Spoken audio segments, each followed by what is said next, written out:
Nosotros pido un fuerte aplauso a Emilia Delfino. Gracias por venir acá a nuestro programa. Gracias por estar con nosotros en Hay Algo Ahí. Bienvenida. Muchas gracias a ustedes. Te tocó un día raro porque en general esto está lleno de público y ahora estamos frente a un gran cubo blanco conceptual. Así que vos podés... Con gente encerrada adentro. Con gente encerrada adentro. Vos podés imaginar en ese lugar gente que te aplaude o no, lo que te haga sentir más cómoda. Okay. Estás acá con nosotros por tu libro La Generala. La Generala, sí. ¿Y qué semana para hablar de este libro, la verdad? Sí. Estaba llamada a silencio la Generala y de repente rompió la estrategia y salió de ese llamado a silencio para decir lo que piensa, ¿no? Para defenderse. Arranquemos por lo que vos viste en un principio, si se quiere. ¿Por qué escribir un libro sobre Victoria Villarroel? Creo que faltaba completar el cuadro del poder de la Libertad Avanza y de un sector que conforma o que le permitió en realidad llegar a la Libertad Avanza al poder, que es el que ella representa, que es el sector más conservador, más nacionalista, más católico, más tradicionalista, si querés, en un punto, que forma parte de la derecha y que tiene también muchas vinculaciones con el pasado, no solo con el presente. Y ella es muy misteriosa, es muy enigmática, había muchas cosas por descubrir, por contar, secretos que develar, desde con quién estuvo casada hasta cómo es su rutina, por qué se la ve tarde en el Senado, digamos, y no arranca, qué sé yo, tiene una costumbre, por ejemplo, que es muy nocturna ella, disfruta de la noche, sí, es nocturna, y prefiere arrancar tarde y terminar muy tarde, se va tarde realmente de las últimas en irse del Senado y con su secretaria privada Guadalupe, y después se va a su casa y ahí se concentra en la noche, muchas veces sale a comer, a tomar vino, a tomar una cerveza, pero en la noche es donde ella se dedica mucho a lo que más le interesa, a veces pareciera, que es las redes sociales, ¿no? Y es donde la vimos explotar el otro día. Viernes justamente. a la noche le agarró ese ataque, ¿no? Exactamente, viernes a la noche. Un momento de hartazgo, dicen en su círculo más íntimo, ¿no? De hoy. Dijiste la estrategia de silencio y que ahora está empezando a hablar. Eso también indicaría una estrategia, ¿no es cierto? Empezar a hablar ahora. Exactamente. Hay que ver ahora cómo se acomoda después de la calentura, ¿no? Cómo de cuando se enfríe la cosa, qué va a pasar con esa estrategia que ella había adoptado, que es la que escucha, que la que le aconsejan, que era esperar, llamada a silencio, no confrontar. El silencio era para no confrontar, porque si se hablaba, confrontaba. Entonces, dejar de confrontar, llamarse a silencio y esperar el desgaste de Milei y el desgaste del gobierno. Hagamos un cuadro, vamos a tratar de cubrir todas las dimensiones del personaje. Cuando vos hablas de ese pasado o de ese misterio, de verdad, aparte, no conozco mucho de su historia, más allá de lo que se asocia a su figura, a una reivindicación, ¿no?, de esta historia, esta suerte de memoria completa al respecto del último proceso de dictadura cívico-militar, siempre más asociada al lado de los milicos, habiéndose entrevistado con Videla más de una oportunidad. Yo conozco eso nada más. Ahora, de su vida, de su familia o de dónde viene de verdad, no tengo la menor idea, no sé ni que estuvo casada tampoco.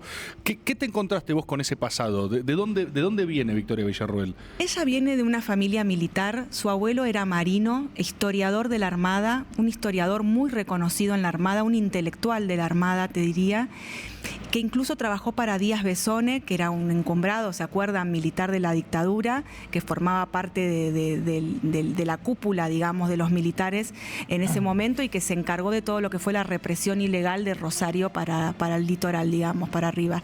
Y era un hombre importante en su vida, un hombre que ella admiró muchísimo, y que ella ha dicho que si ella pudiera hacer para la Argentina un pequeño porcentaje de lo que su abuelo significó para la Armada, ya estaría satisfecha. Es un hombre que influyó en ella, con el que ella tenía muy buena relación. Y el otro hombre importante en su vida, su papá, Eduardo Villarroel, militar también, pero del ejército, no de la Armada. Y veterano de Malvinas, un hecho que a ella la marcó también mucho, y un hombre que hay algo de él, del padre, que a ella la marca mucho y que marca la historia familiar, que es la historia de un hombre que se siente un perdedor, y que no se Malvinas, merece. ¿Con qué edad más o menos? ¿Era un militar activo, digamos, no era un colimba que terminó yendo a Malvinas? O, Era un comando, sí, era sí, un él comando. era comando del ejército, era del grupo de élite y además era instructor de los comandos del O sea, ejército. que estaba activo militarmente, como parte de la fuerza del ejército en particular, durante la dictadura. durante la Sí, dictadura. exactamente. Y aparte ellos se preparaban siempre para el combate, para la guerra. Y hay un escrito de Eduardo Villarroel, porque Eduardo Villarroel deja muchos escritos porque se queja mucho ante el ejército. Presenta quejas todo el tiempo ante el ejército porque no le daban el lugar que él consideraba que se merecía, no le daban los honores que él consideraba que su grupo y él se merecían por haber ido a las Malvinas. Y hay un escrito donde él dice: yo peleé contra la subversión, como ellos llaman a las guerrillas, en el monte por Tucumán, porque él fue 2 veces de incursión a Mira. Tucumán a pelear contra el ERP 75 y 76, y en la ciudad, o sea, de forma rural y urbana. Entonces reconoce haber participado en algunos operativos En en tiempo la de Bussi ciudad, serían ¿no? ahí en Tucumán. Justamente la última incursión que él da es cuando Bussi estaba dirigiendo el operativo Independencia contra el ERP en Tucumán, y es Bussi el que le firma y le da un diploma de mérito, de honor, porque él es herido en combate en el ERP. Es herido en un glúteo y queda una semana internado, después puede regresar a su casa. Y esta sensación de un hombre que pierde todas sus batallas es la sensación con la que crece Villarroel, ¿no? Rodeada de un ambiente de frustración y de falta de reconocimiento, de estos sentimientos muy negativos con respecto a lo que el ejército no le daba a su papá, ¿no? Y con esa idea y en ese ambiente también ella va creciendo y va armando también su idiosincrasia y su forma de ver los 70 también, ¿no? ¿Cómo es la relación de ella con los Milei? ¿Cómo sucede eso? Porque ella hasta, bueno, como de hecho pasa con Milei y la hermana, hasta hace muy poco tiempo eran completamente marginales en términos del escenario público, de la discusión, de su relevancia. ¿Qué es lo que los une? Los unen muchas cosas, pero también los separan otras tantas, ¿no? Los unen sobre todo el antikirchnerismo en un momento en el que todavía estaba el gobierno de Alberto Fernández y entonces ellos eran el poder. Los une la anticuarentena, la antipandemia, digamos, ir en contra de las políticas del gobierno de Alberto Fernández sobre la pandemia o por la pandemia. Los une la pelea contra la despenalización del aborto. Los une también algunos temas de los 70, que Milei no le da importancia, pero tampoco opina, ¿no? Pero los toma de ella y opina, digamos, en sintonía muchas veces cuando le han preguntado. Pero su peso específico era la de una activista de estos grupos, digamos. Exactamente, ¿no? sí. Estaba en el CELTIB, es que se llama el... Ella preside todavía el CELTIB, que es el Centro de Estudios Legales sobre el Terrorismo y sus Víctimas. Es una ONG que ella crea con un grupo de personas bastante encumbradas de la derecha. Algunos, por ejemplo, es el hijo de Martínez de Oz, que es un abogado muy importante del ámbito petrolero actualmente, muy representante del poder económico, y otros hombres que representan al poder económico: Pérez Alati, Grondona, Fonrush, Belsunce, García Belsunce, Aramburu, todos apellidos de peso entre las Fuerzas Armadas y entre los civiles relacionados con la derecha que apoyó la dictadura también, ¿no? Vicente Mazzotte es otro que incluso primer periodista acusado de supuestos delitos de lesa humanidad, fue sobreseído por la justicia. Bahiense, muy importante, que la termina uniendo después a ella con Mario Pato Russo, que si quieren después hablamos de él. Y en lo concreto, ¿quién o cómo conecta con Milei? Digamos, o sea, ¿cómo llega más allá? Milei ya un personaje público que empezaba a ser panelista, lo que fuera, ella con todas estas agendas. ¿Cómo se conectan o quién hace el puente? Che, ¿se tienen que conocer? ¿Cómo funciona? El primero que ellos ya se veían entre ellos, se veían en los canales de televisión, en las redes sociales, se encontraban en algún mega encuentro de la derecha en Rosario, estuvieron ahí en diciembre de 2019 juntos. Pero es Gómez Centurión, ¿se acuerdan de Gómez Centurión? Claro. Fue candidato en el 19. Candidato en el 19, exfuncionario de Macri en la aduana. Es él el que se reúne con Milei cuando ellos tenían un objetivo que era que Larreta no ganara las elecciones en la ciudad, 2021, no las legislativas. Y que un sector de la derecha que se oponía a Larreta porque no quería que Larreta creciera porque pensaban que iba a ser el próximo presidente, y eso lo cuentan varios entrevistados y está en el libro, veían a Milei como la figura que podía hacer ese contrapeso y quitarle votos al PRO, o a Juntos por el Cambio. Entonces, ¿por qué los consideraban unos tibios? Entonces, es Gómez Centurión el que se reúne con Milei y le dice, vos no tenés que ir como segunda con una libertaria, tenés que ir con alguien de nuestro espacio, que es la derecha nacionalista, católica, con la otra derecha, no con los libertarios y liberales, digamos. Los conservadores, para eso ya digamos. estás vos. Claro, le dicen Tenés no que ir hagas con pan los con conservadores. pan, hace otra Exacto. cosa. Mira, fue Gómez Centurión, entonces, Sí. en un punto el impulso inicial Exacto. a la conformación de gobierno actual. Y Milei le pregunta, bueno, ¿a quién sugerís? Tenía que ser una mujer la segunda de la lista. Y él le dice a Victoria Villarruel, ya está construida, ya la tenés, ya está hecha, ya están los medios, no tenés que hacer nada, tenés que solamente sumarla, convencerla y sumarla. Claro. Y le dice, me encanta Victoria, y va por eso. Y le da a Mario Pato Russo, que era su armador político en ese momento. De Milei. De todavía. Milei, le da 3 nombres, uno era Victoria Villarruel, y cuando Russo ve la lista dice, no, sin duda es Victoria Villarruel, tu compañera de la lista, vamos por ella. Llama a Vicente Massot y le dice, ¿crees que Victoria Villarruel aceptaría una propuesta de Milei para ser candidata a diputada? Y le dice, sí, la llama Victoria, el propio Vicente Massot, te está yendo a ver Pato Russo, atendelo. Ella lo recibe en su casa en Recoleta, su casa materna, y ahí se reúnen y bueno, no hubo que convencerla demasiado. Incluso hay momentos medio jocosos entre ellos. Él le dice, ¿te animarías a ir a comerte un choripán a Constitución con la gente en medio de una campaña, una actividad de caminata, campaña? claro. Sí, me encanta. Ella, de hecho, creció en Constitución. Eso se sabe poco, pero ella, que es la supuesta novia de Recoleta de Milei, como le decía Russo, ella creció en Constitución los primeros años de su vida, antes de que después ellos se fueran a Chubut, ¿no? Porque al padre lo trasladan. Y de esa vida personal, ¿no? Que vos decías cosas que llaman la atención de su rutina o que haya estado casada, ¿viste? Siempre el lugar público de ella es una mujer sola, o sea, Sí. no hay hijos, pareciera ni siquiera haber familia, ¿viste? O quizás es solo por el desconocimiento, porque no se sabe. ¿Cómo es la vida de Victoria Villarruel? Ella es muy cercana a su hermana Virginia, tiene una hermana menor, se lleva muy bien. Virginia es una persona que para las personas que yo entrevisté la consideran que está a la derecha de Victoria Villarruel ideológicamente. Ok. Es la moderada de las hermanas. Villarruel. Victoria sería la moderada de las hermanas. Tiene a su mamá, que es Diana, que es docente, que pinta, le gusta mucho la pintura. Es un don que Victoria Villarruel no heredó, a pesar de que a ella le encanta la pintura. No así su hermana, que sí tiene más facilidad para esas cosas. Y su padre falleció. Falleció en un sanatorio en Rosario, con el que la familia inició un juicio por mala praxis, porque considera que al padre lo mataron, digamos, porque lo diagnosticaron mal, le diagnosticaron un COVID en plena pandemia y tenía una neumonía, según la familia, y por eso él termina con un tratamiento equivocado y termina en terapia intensiva y después falleciendo.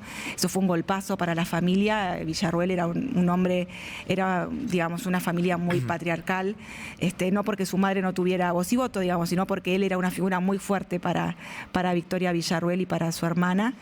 Y tiene un divorcio, dijiste, o sea, Tiene estuvo un casada. divorcio. Estuvo casada cuando tenía 20 y pico de años. Estuvo casada un corto tiempo con un chico que era militante del Modín de Aldo Rico, era de la juventud de Aldo Rico, pro Carapintadas.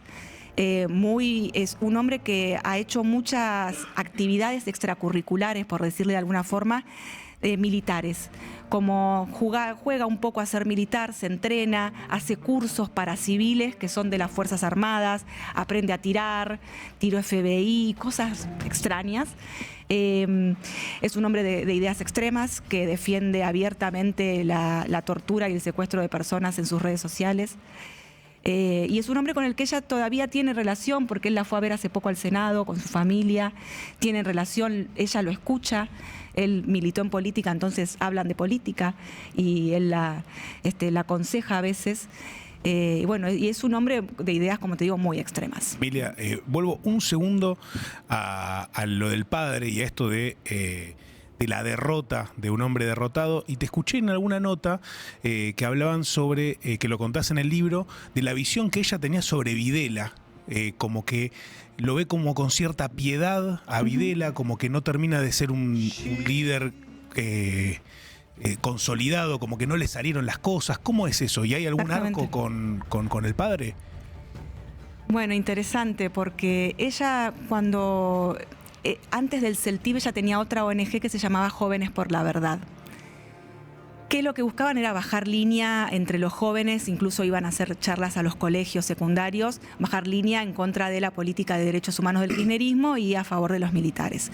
Incluso hacían campañas recolectando cartas para mandarle a España, donde estaba preso Ricardo Cavallo, miembro de la patota de la ESMA, y ellos le mandaban cartas de apoyo a Cavallo ahí a España. Y Cavallo les escribe una carta de agradecimiento. Una figura que después fue condenado acá también en Argentina por delitos de lesa humanidad. Y entre esas actividades que tenía Jóvenes por la Verdad estaban las visitas a la casa de Videla. Ellos fueron 2 o 3 veces a verlo. Él los recibía de traje, vestido así de civil, digamos, estaba su esposa, se mostraba muy cariñoso, ella le llamó mucho la atención, me cuentan el cariño con el que se mostraba muy cariñoso con su esposa, muy amable con su esposa Alicia Hartstreet, y las palabras con las que ella los define, como vos decías, como un hombre ingenuo, un hombre muy bueno, muy correcto, muy pulcro y suave. Es una palabra que me llamó mucho la atención. Suave. Ella usa esa palabra. Dice, ella ha dicho, Rafael Videla es suave. Sí, le pareció un hombre suave. Sí. Ok. Viene muy bien la música. Suave también. Suave. Sí.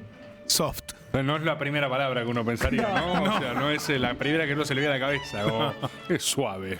Okay. Pero ella dice eso. Sí, lo ha dicho ella. Suave. Sí, es su impresión. Ella se fue muy desilusionada. Me da esa impresión de todas las cosas que me contaron. Con una persona robando bebés y tirándolos. Cuando ella habla de suave, como quien le dice tibio, digamos, o sea, como que no fue lo suficientemente, o sea, no, suave en ese sentido. Y delicado, digamos. O sea, es una crítica encima. Suave. Sí. Lo corre por derecha Videla, digamos. Claro. O sea, como con cierta ternura también, como decir, ese es un... Sí, como un hombre que además no supo o no estuvo a la altura de las circunstancias también, ¿no? Me parece para ella. ¿Quién es para ella un hombre que estuvo a la altura de las circunstancias? Si no es su papá, si no es Videla... Tampoco no sé qué más queda. Realmente. Yo creo que ella cree que su papá sí estuvo a la altura de las circunstancias, pero que el ejército nunca que le salió mal, que el ejército nunca le dio lo que se merecía, que nunca le dieron los honores. Hay una anécdota cuando el papá vuelve de Malvinas, que volvió muy flaco, como muchos de los soldados. Ellos tenían los mejores equipos. Tenían nada que ver a los soldados que iban a la guerra, digamos, al frente, sino que eran comandos que iban muy bien preparados. Aún así, frente a los equipos de los ingleses, el propio Villarroel ha dicho en alguna charla privada, no se comparaba, sin embargo, estaban mejor equipados que el resto de los soldados argentinos. Y aún así volvió muy flaco y vuelve con unas piedras que se trae de Malvinas y con una virgen que él se había llevado de yeso, y vuelve con la virgen, las piedras y nada más. Y ellos los van a recibir. Ellos venían de estar detenidos un mes en un barco con los ingleses. Cuando los liberan, llegan, sin mal no recuerdo, al Palomar, me parece. Y ella era muy chica, tenía 8, ¿no? Nació en el 75, 82, 7 años. Y lo que vio es que su papá volvió como si fuera, o que fue recibido como si fuera un ladrón y no un héroe, ¿no? Que es lo que ella esperaba y lo que ella sintió toda la vida por su papá, que su papá era un héroe. Lo admiraba mucho, lo respetaba mucho, discutían mucho también, hablaban mucho de política con el padre, pero por sobre todo para ella es un héroe, realmente. Entonces sí creo que es un hombre que ella admira. Tengo una más para hacer, que la hicimos con todos los libros del Guantelete. ¿Se lo diste? ¿Sabés si lo leyó el libro? No se lo di, me dio cosita. Dice que Videla suave, boludo. Yo me libro escrito. Pero no se lo hiciste llegar por ningún lado. No se lo hice. O no sé si lo buscó ella. Tampoco sé si lo leyó. No creo que me haga llegar ningún comentario tampoco. Sé que en el entorno de ella sí lo leyeron. ¿Cómo cayó? A mí más o menos, ¿no? Siempre. ¿Tiene sentido? Yo lo que traté es de mostrarla tal cual es a ella. Y hablé con alrededor de 60 personas, ¿no? Algunos más por la tangente y otros que realmente la conocen mucho, que son amigos, digamos, ¿no? Gente que habló bien, gente que habló mal. Nadie con indiferencia, eso sí, Villarroel no despierta nunca indiferencia, despierta siempre sentimientos muy fuertes. Emilia, recién repasabas un poco sus diálogos políticos con el padre y demás, y a partir de una conversación que se instala más o menos según los vientos coyunturales de turno, pero de algún sector del peronismo que planteó acercamientos, o que ella misma con Mayans, esa cercanía al Senado que tanto molesta en Casa Rosada, o esos guiños desde lo gestual, lo que fuera. En su formación o en su ideología política, ¿hay un gen antiperonista o no necesariamente? ¿O ese nacionalismo que representa puede incluir un peronismo en su concepción de los hechos? ¿Qué tan antiperonista? ¿Es solo antikirchnerista y no antiperonista? Yo creo que ella nunca se va a sentir del todo cómoda con el peronismo, por más de derecha que sea, pero hoy encaja más o se acerca más a lo que ella es, ese peronismo de derecha, que para ellos es el único peronismo. Además me lo recalcan todo el tiempo. Cuando alguno me escucha en las entrevistas me dice, no existe el peronismo de izquierda. Bueno, está bien. Entonces aclaro que para ellos no existe otro peronismo. Pero es el peronismo de derecha y la derecha más nacionalista e incluso pro Fuerzas Armadas también en algunos casos, algunos de ellos. Y hoy tiene dos asesores de ese espacio que son Mario Pato Russo y Claudia Rucci. Claro, los dos están para construir, los dos, su expertise de los dos, el uno es las campañas políticas y de ella es la construcción territorial, la conexión con los intendentes, con los gobernadores, con los senadores. Digamos, hay ahí dos personas que tienen una misión específica, ¿no? Si no, no se entiende por qué estarían ahí a su lado.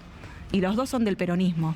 Claro. Iba a preguntar también, me quedó pendiente esto, más una boludez, después quiero ir más al armado político, pero la que podemos llamar boludez, y que vos decías lo extraña que es su rutina, además de acostarse tarde, o sea, además de tender a la noche, llega tarde al Senado porque está durmiendo, nada más. O sea, arranca tarde básicamente, o tiene... Sí, dicen que arranca tarde, sí, que no, la mañana no es lo suyo y se queda hasta muy tarde realmente. ¿Y uno como senador puede hacer eso si quiere? O sea, vos podés... ¿Te está interesando? No, solo te doy preguntas de orden. Amigo? Quiero saber cómo funciona, nada más, quiero saber cómo funciona. O sea, Sí, puede, vos sabés que es un sí, rasgo loco de tu personalidad y todos tienen que decir, sí, Victoria llega a las 3 de la tarde porque... No, llega tipo 11, 12, ponele. 12, Bueno, no te sientas tanto ya. 12 no pasa nada. Es un buen Pero las horario. sesiones suelen empezar a la tarde, entonces a veces 2 de la alguna, sí, 2 de la tarde, no, a veces alguna cosa extraordinaria a las 11 te ponen, pero y ella después está activa todo el día, no para, Sí. y se queda hasta las 11 de la noche también, ¿no? Y O sea, es la última anís. sobre armado político, entonces, no es una sorpresa para nadie en este momento, las cosas con Milei y la hermana están mal. Muy. Hay una ruptura no solo implícita, explícita, ¿no? Lo que decías vos en redes sociales. ¿Cuál crees que es, conociéndola ahora como la conocés, habiéndola investigado, su apuesta? ¿Qué está haciendo? ¿Ella puede renunciar a lo Chacho Álvarez o está queriendo hacer otra cosa? ¿Qué cree que va a pasar? Me cuesta verla, no sé qué va a hacer, pero me cuesta verla renunciando porque ella no es de renunciar a las batallas. Ella es de dar para adelante siempre y de enfrentar y de pelear. Entonces me cuesta verla, ahora está en una situación, está en la peor pelea de su vida también, ¿no? Entonces hay que ver qué es lo que decide. A ella no le conviene tampoco irse al llano ahora. A ella le conviene construir desde el lugar de poder que tiene y tratar de acercar posiciones con otras fuerzas políticas, que es lo que también le dicen al lado de ella, ¿no? Que espere ese desgaste, que algunos creen que va a llegar, otros creen que no llega y que Milei sería reelecto, pero que espere emerger como una alternativa a Milei dentro de la derecha. Al interior de ese mismo sector, Claro. básicamente. Exactamente. Especulando también con que de repente esto no funcione y que de ella. Exactamente. Cierto. ¿Qué salió, Esa especulación ¿Qué existe. salió mal entonces? ¿Por qué esa asociación de, bueno, vos tenés esta agenda, yo tengo esta otra, complementémoslo, me encanta Victoria, como dijo Milei? ¿Qué lleva de esa situación a este presente donde ella está diciendo públicamente que el presidente y la hermana dejen de viajar en avión privado, digamos? Son varias cosas que se fueron acumulando con el tiempo y que tienen que ver con sus personalidades. Son los dos, se toman todo muy a lo personal, muy intensos los dos, y creo que fueron pasando cosas que a veces algunas pequeñas, otras medianas, otras más grandes, que fueron acumulando una olla de presión que termina por estallar. Ella está convencida, ella no entiende por qué Milei la considera una traidora. Ella no se considera una traidora de Milei. Ella cree que hizo todo lo que pudo dentro del Senado para poder garantizarle al gobierno las victorias parlamentarias incluso las que no tuvo, llegó hasta donde llegó. ¿Y qué es lo que ven del otro lado? Que llega hasta donde llega porque si va más allá por el presidente o por el proyecto o por el gobierno, se perjudica a sí misma. Y Villarroel nunca se perjudica a sí misma conscientemente, digamos. No va a hacer nada a favor de Milei que le haga quedar mal a ella, con los senadores, con ¿Qué el debería peronismo. haber hecho según el Milei y la hermana? O sea, no habilitar las sesiones del Senado. O sea, no. Por ejemplo, Claro. ser obediente. Ellos lo que buscan es una vicepresidenta obediente y Villarroel tiene juego propio, ¿no? Y no hay un límite igual, o sea, ella podría, que tampoco puede cerrar el Senado. Exactamente. O querían que él... Hubo un par de escenas, por ejemplo, en los que Martín Menem, que es lo que esperan de Villarroel, lo mismo que hizo Menem en diputado, la sesión se complica, se levantan, insultan, no sé qué, listo, levantamos. Menem lo ha hecho un par de veces. Menem lo hizo. Menem lo hizo literalmente en diputado. Hace no mucho, la última que fueron, creo que un par de diputadas, Paula Penaca, alguna otra, encarar a Esper, se generó un tumulto ahí, aprovechó, levantamos la sesión. La esperan es porque el gobierno no quería que esa sesión exista, básicamente. Esas jugadas las hizo Menem, como mostrando, a veces le salieron, a veces no, a veces lo intentó hacer. Esperan eso Villarroel, como con los gestos te planteo de parte de la Casa Rosada, ¿no? De los aumentos a los senadores en su momento, que dicen que no se opuso lo suficiente, o que por lo menos no hizo la pantomima de poder hacer lo suficiente. Que cobran una y agendas miseria. puntuales. En su momento ya había dicho algo así como cobrar 2 chirolas respecto a su sueldo, ¿no? Sí, ella, por ejemplo, el año pasado estaba cobrando 2.400.000 en mano. Era un poco menos que el presidente. Y se quejó y eso cayó públicamente. muy mal Sí. también. Cayó muy mal en el gobierno, Sí. eso también. Y ahora, bueno, en este estado de situación, el escenario de confrontación total. O sea, ella está con un juego propio, es una opositora dentro del gobierno. digamos. Exactamente. ¿Qué crees que sigue para ella y su círculo? Y hablabas de Mario Russo también, o sea, ¿cómo se mueven? Bueno, esto me parece que altera el contexto de la estrategia, ¿no? Porque a ellos se les alteró el ecosistema. Ahora no hay una Villarroel callada, ella ya confrontó, ya salió, ya abrió y contestó y se desquitó. Entonces, volver atrás parece muy difícil. Escalarlo también parece muy difícil. Creo que ellos... La estrategia de Russo era esperar el desgaste. Ahora, si ese desgaste no llega, entonces ella va a terminar su cargo en diciembre de 2027 y se va a tener que ir a otra fuerza política. Entonces me parece que lo que están pensando todo el tiempo es cómo ella se reinserta en otro espacio, que eso sería donde ella pueda tener protagonismo, porque no va a renunciar al protagonismo, porque es algo que a ella le interesa, protagonismo en la toma de decisiones, que es lo que la llevó también a pelearse tanto con Milei, que ella no tenía posibilidad de tomar decisiones, de participar en el poder, de tener su lugar dentro del gobierno, Claro. o en el armado de las listas, por ejemplo, durante la campaña. Entonces, me parece que todo indicaría que están pensando dónde la insertan, ¿no? Dónde se inserta ella para poder seguir haciendo una campaña política por otro lado, ya enemistada por completo con el presidente. Clarísimo, Emilia. Muchas gracias por haber venido, A por ustedes. contarnos de tu libro, por todo esto. Fue extraordinario. Fuerte Muchas el aplauso, gracias. por favor.